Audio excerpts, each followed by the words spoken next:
الله يا الله الله سبحان الله الله يا الله الله حمدا لله. اعوذ باللہ من الشیطان الرجیم. بسم اللہ الرحمن الرحیم.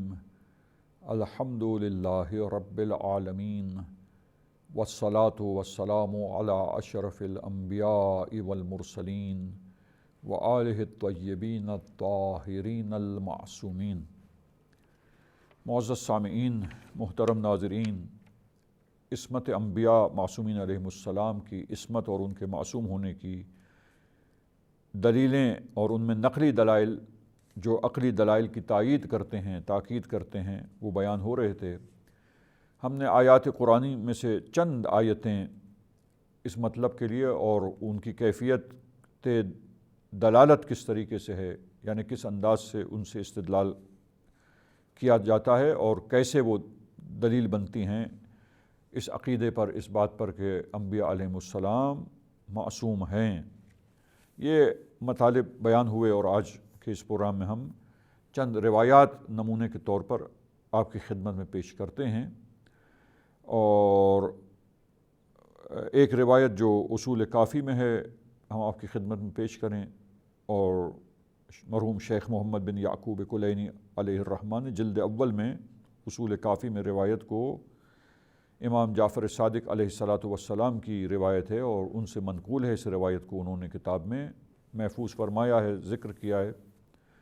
اور روایت یہ ہے کہ وَإِنَّ رَسُولَ اللَّهِ كَانَ مُسَدَّدًا مُوَفَّقًا مُؤَيَّدًا بِرُوحِ الْقُدُسِ لَا يَزِلُّ وَلَا يُخْطِئُ فِي شَيْءٍ مِّمَّا يَسُوسُ بِهِ الْخَلْقِ.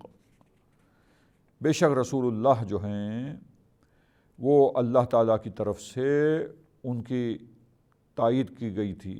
اللہ تعالیٰ نے ان کی تائید فرمائی، ان کو موفق فرمایا، توفیق عطا فرمائی، مسدداً ان کو جو ہے محفوظ رکھا، پس ان کی حفاظت فرمائی، ان کو توفیق عطا فرمائی، ان کی تائید فرمائی روح قدس کے ذریعے، روح القدس کے توسط سے، روح القدس کے ذریعے ان کی تائید فرمائی، اس انداز سے تائید فرمائی اور اس انداز سے ان کی حفاظت فرمائی.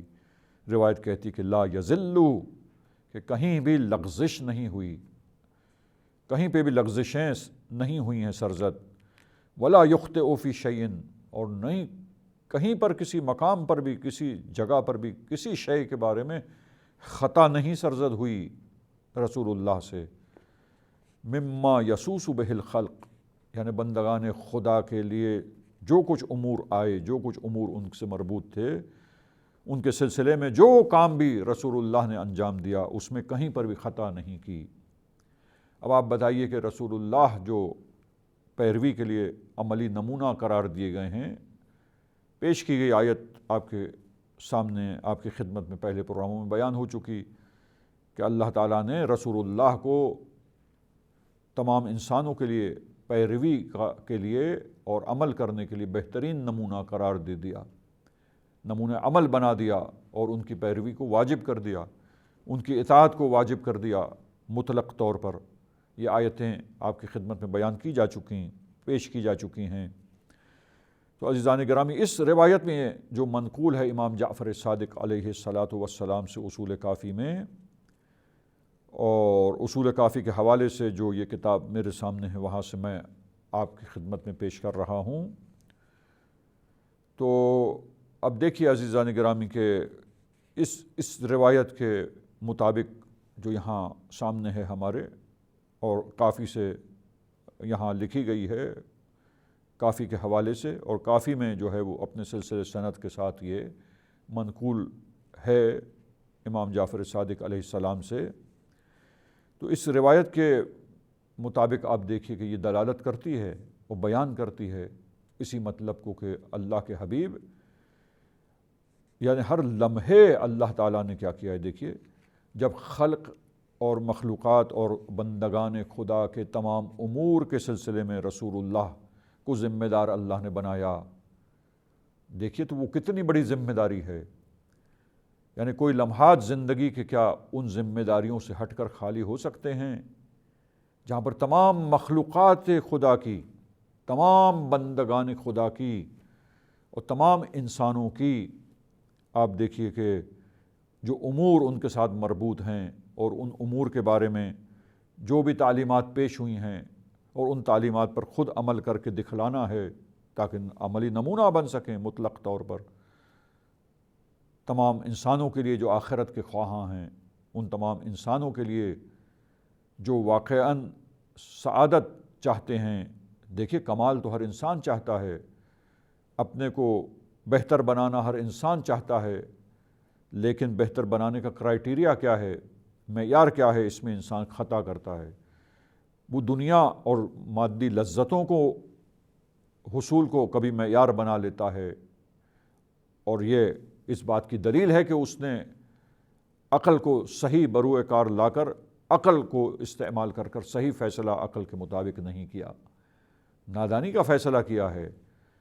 وہ عقل جو حق کو سمجھنے کے لیے اور حقیقت کو ادراک کرنے کے لیے اللہ نے عطا کی ہے، اگر اسے بروئے کار لا کر صحیح انداز سے سمجھے تو پھر ایک وقتی فائدہ جس چیز میں ہو جائے اور ایک دیر پا اور طولانی اور ہمیشہ کا فائدہ ہو، وہاں عقل مند کس چیز کو ترجیح دے گا؟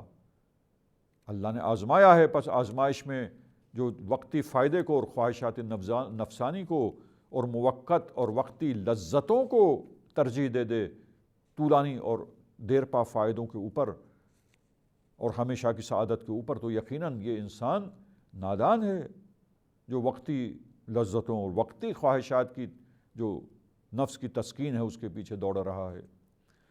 تو عزیزان گرامی، وہ تمام انسان جو عقل کو بروئے کار لا کر اخروی اور ابدی سعادت اس کی معرفت حاصل کر کے، اللہ تعالیٰ کی معرفت حاصل کر کے، ایمان لا کر حقیقی سعادت جو ہمیشہ ہمیشہ کی ابدی سعادت ہے حاصل کرنا چاہتے ہیں اور دنیا میں ایک کامیاب زندگی گزارنا چاہتے ہیں جو حقیقت میں ایک باکمال انسان کی زندگی ہوتی ہے، تو عزیزان گرامی پھر تمام ان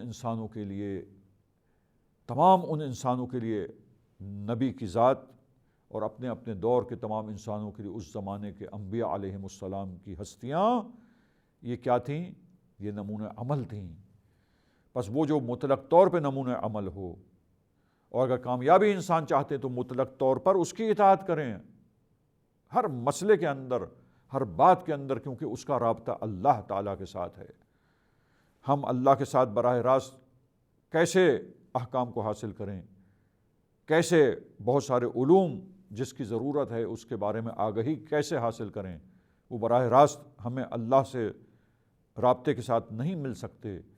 بس رابطہ کون ہے؟ انبیاء علیہم السلام ہے، مخلوقات انسانوں اور خدا کے درمیان اللہ کی طرف سے یہ نمائندے ہیں جو اللہ کے پیغام کو لے کر انسانوں تک پہنچاتے ہیں۔ کامیاب جو انسان بننا چاہتا ہے اور سعادت ابدی چاہتا ہے، ہمیشہ ہمیشہ کی کامیابی اور سعادت کا حصول جن انسانوں کا مقصد ہے معرفت حاصل کر لینے کے بعد، با معرفت ہو جانے کے بعد اور عقل کو بروئے کار لانے کے بعد عقلی طور پر جو خدا شناسی کرے، آخرت شناسی جسے حاصل ہو، جو ابدی سعادت جس کا ہدف اور مقصد ہو، ان تمام لوگوں کے لیے، انسانوں کے لیے نبی کی ذات پیروی کا بہترین نمونہ ہے۔ تمام انسانوں پر حجت خدا ہیں، اتمام حجت کرنے کے لیے، حجت کو تمام کرنے کے لیے یہ اللہ کے نمائندے ہیں۔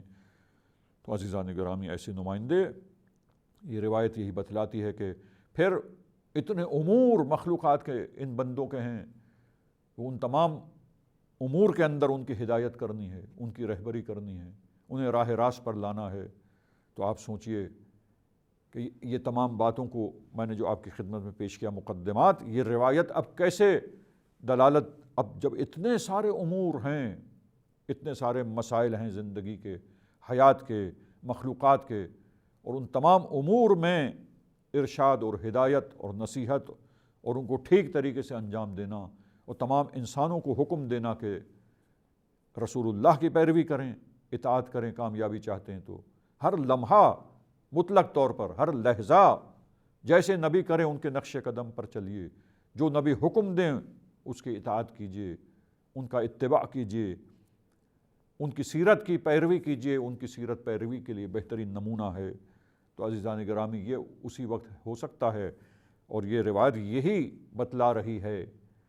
دقت کریں، غور کریں کہ جب اتنے کثرت سے اور اتنے وسعت کے ساتھ یہ امور ہیں بندگان خدا کے، مخلوقات کے، اور ان تمام امور میں تسلسل کے ساتھ شب و روز کوئی لحظہ خالی نہیں بچتا عزیزان گرامی، کہ رہنمائی، ہدایت، رہبری، ارشاد اور ان تمام مسائل کو سلجھانا، درست کرنا، اور ان تمام امور کی اصلاح فرمانا، ان تمام امور کو صحیح نہج پر گامزن کرنا، صحیح راہ پر خلق خدا کو لگانا، تو یہ کتنی بڑی ذمہ داری ہے۔ زندگی کا کون سا لحظہ خالی بچ جاتا ہے عزیزان گرامی؟ پھر بس تمام لحظات میں وہ ہستی جو ہے مسدد ہے، موفق ہے، مؤید ہے روح القدس کے ذریعے۔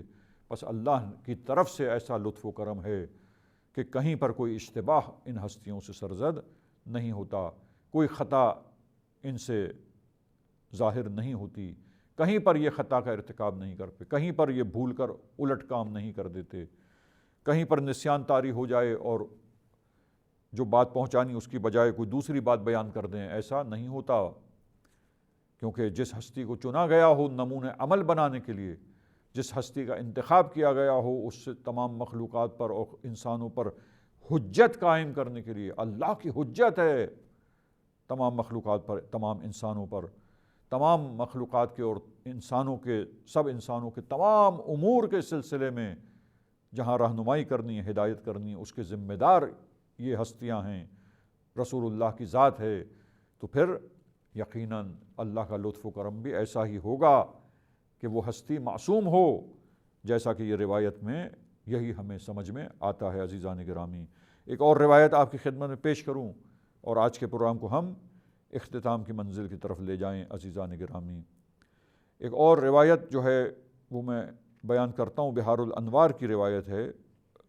میرے سامنے بحار الانوار سے یہاں یہ کتاب جو موجود ہے، اس میں بحار الانوار سے یہاں اس روایت کو پیش کیا گیا ہے، اور جو ریفرنس ہے وہ بحار الانوار میرے سامنے وہ جلد 12 ہے، جلد 12 بحار الانوار کی علامہ مجلسی کی، وہاں سے یہ روایت جو ہے اس کتاب میں پیش کی گئی ہے، اور یہاں سے میں آپ کے سامنے ناظرین کرام کے سامنے پیش کرتا ہوں اور بیان کرتا ہوں۔ اور اس روایت میں جو ہے یہ روایت امام محمد باقر علیہ السلام سے منقول ہے، اور اس روایت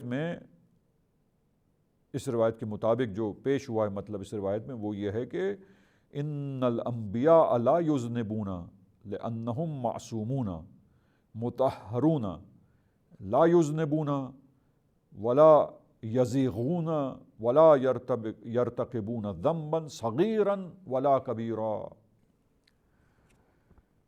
انبیاء علیہم السلام کے بارے میں امام باقر علیہ السلام سے منقول اس روایت میں اس کے مطابق کہ امام نے فرمایا کہ انبیاء علیہم السلام گناہوں کا ارتکاب نہیں کرتے۔ کیوں؟ لأنہم معصومون، کیونکہ سب کے سب یہ انبیاء یہ معصوم ہوتے ہیں، یہ معصوم ہیں، لہٰذا جب انبیاء معصوم ہیں تو گناہوں کا ارتکاب نہیں کرتے۔ لا یذنبون، یہ معصوم ہیں، مطہرون، ان کو پاک و پاکیزہ کر دیا گیا ہے، پاکیزگی ان کو عطا کر دی گئی ہے۔ کیا یوں ہی بلا وجہ عطا کر دی گئی؟ ایک سوال پھر وہ دہرا رہا ہوں، وہ شبہ اور اس کا جواب یاد دلا رہا ہوں۔ کیا یوں ہی بس یہ فضیلت ان کو عطا کر دی گئی، یوں ہی یہ تائید ان کے شامل حال ہو گئی ہے؟ نہیں عزیزان گرامی، اللہ جانتا تھا کہ یہ سب سے کھرے سچے بندے ہیں، جو جتنا جان لیتے ہیں اس پر بالکل عمل کرتے ہیں پرفیکٹلی، فل فلیج، لہٰذا اور علم ان کو عطا ہوگا، اور علم ان کو عطا ہوگا۔ اللہ نے پس علم لدنی کہ وہ مراحل جو ان کو عطا کیے ہیں اور نبی کے طور پر چن کے علم غیب دیا ہے، جیسے کہ آیت کریمہ کہتی ہے کہ اللہ کے رسولوں کو اللہ علم غیب عطا کرتا ہے، علم غیب دیتا ہے، پس وہ علم غیب جو اللہ ان کو عطا کرتا ہے اسی علم غیب کے مطابق انہوں نے انسانوں کو خبر دی اور وہ اخبار سچ ثابت ہوئیں۔ یہ تمام وہ باتیں ہیں، داستانیں ہیں، یہ قصے ہیں، اور وہ حقیقی قصے اور داستانیں اور واقعات سچے جو قرآن نے جن کی حکایت بھی کی ہے، آیتیں جن کو بتلاتی بھی ہیں، روایات میں یہ مطالب اور یہ واقعات بیان ہوئے ہیں عزیزان گرامی۔ پس یہ انبیاء معصوم ہیں، مطہر ہیں۔ کیوں عصمت عطا کی گئی؟ کیوں ان کو یہ پاور اللہ کی طرف سے ملی، توفیق؟ کیوں ان کو یہ طہارت ملی اللہ کی طرف سے؟ کیوں ان کو پاکیزہ کر دیا گیا؟ یہ لطف خدا کیوں ان کے شامل حال ہوا؟ کیونکہ یہی حقدار تھے سب انسانوں میں۔ دوسرے جانتے ہیں تو عمل نہیں کرتے پورا، یا بالکل نہیں کرتے، یا ادھورا کرتے ہیں، ناقص ہیں تمام انسان۔ یہ سب سے پرفیکٹ تھے، لہٰذا بالکل پرفیکٹ بنا کے ان کو اللہ تعالیٰ نے بچا کر، تائید کر کر، جیسے پہلی روایت بیان کرتی ہے، روح القدس کے ذریعے، ملائکہ کے ذریعے ایک علم دے کر، اس آگہی کے بعد وہ جانتے ہیں، حقیقتوں کو دیکھ رہے ہیں۔ گناہ یعنی کیا؟ جہنم کی آتش۔ گناہ یعنی کیا؟ یعنی یہ عذاب سامنے سامنے، یقین کی منزل میں حقیقتوں کو جب دیکھ رہے ہوتے ہیں تو وہ جاننے والا یقیناً پھر وہ چیزیں جس میں نقصان ہے اس کا ارتکاب نہیں کرتا۔ دیکھیے، ایک عاقل غلاظتوں اور گندگی میں بیٹھنا پسند کرے گا، بدبودار مقام پر نہیں۔ کیا بدبودار چیز کو کھانا پسند کرے گا؟ نہیں۔ لیکن ایک پاگل اور ایک دیوانہ جو عقل کھو بیٹھا ہو، جس کی عقل زائل ہو گئی ہو، گندگی کے ڈھیر میں بھی بیٹھا رہے گا، بدبودار جگہ پر بھی بیٹھا رہے گا، بدبودار چیزوں کو کھا لے گا، پی لے گا۔ عزیزان گرامی، پس جس کے پاس عقل ہے، جس کے پاس آگہی ہے، جس کے پاس علم ہے، وہ بچ جائے گا تمام برائیوں سے، تمام بری چیزوں سے، تمام۔ بس اللہ نے وہ علم انہیں عطا کیا، وہ توفیق انہیں عطا کی، جس کے ذریعے وہ اپنے ارادے اور اختیار سے اللہ کی تائید کے ذریعے، اللہ کی عنایت کے ذریعے، توفیق کے ذریعے بچ جاتے ہیں۔ اور وہ توفیق دوسرے انسانوں کے شامل حال نہیں ہوتی، یا اتنی ہی ہوتی ہے جتنی ان کی کوشش اور جتنا ان کا جہاد اور جتنا ان کی سعی و تلاش اس سلسلے میں ہوتی ہے۔ عزیزان گرامی، تسلسل روایت، لا یذنبون، وہ گناہ نہیں کرتے ہیں، ولا یزیغون، اور ان کے اندر انحراف نہیں ہوتا کہ منحرف ہو جائیں، ڈاواڈول ہو جائیں، لغزشیں کر بیٹھیں۔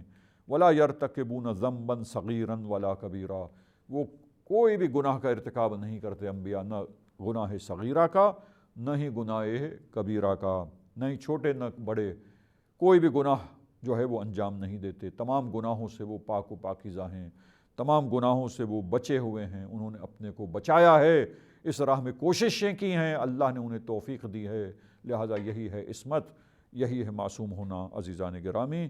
اور یہ اللہ تعالیٰ کا لطف ہے جس کے وہ حقدار تھے انبیاء علیہم السلام۔ اور نظام میں، جیسا کہ آپ کی خدمت میں بیان ہوا، ضرورت تھی کہ اللہ کا جو کامل نظام ہے، کامل ترین سسٹم ہے، بہترین سسٹم ہے، حسین ترین نظام اور انتظام ہے عزیزان گرامی، اور اس سے زیادہ حسین نظام نہیں ہو سکتا۔ تو اس حکیم پروردگار نے اس حسین نظام کو جو قائم کیا، جو حسین ترین ہے، تو عزیزان گرامی اس میں ایسا ہی دقیق اور بہترین نظام اور عقل اسی کو سمجھتی ہے، اور یہ تمام نقلی دلائل، آیات اور روایات بھی اسی کی تائید کرتی ہیں، اسی کو جو ہے مہر تصدیق اس پر لگاتی ہیں۔ انہی باتوں کو تاکید کر کے مزید محکم طریقے سے انسانوں کے لیے باور ہو جائے، انسانوں کو یقین آ جائے، ان نقلی دلائل سے یہ تمام چیزیں روشن ہو جاتی ہیں۔ اب عزیزان گرامی، ایک دو سوالات ہیں جو انشاءاللہ ہم آپ کے سامنے ان مطالب کے بارے میں پیش کریں گے، اور نیکسٹ پروگرام میں ان سوالات کو بھی پیش کر کے اور ان کے جوابات ہم اپنے سامعین کرام کی خدمت میں اختصار کے ساتھ پیش کریں گے۔ وصلی اللہ علی محمد وأہل بیتہ الطاہرین۔ اغفر لنا ذنوبنا وارفع البلایا، اغفر لنا ذنوبنا وارفع البلایا۔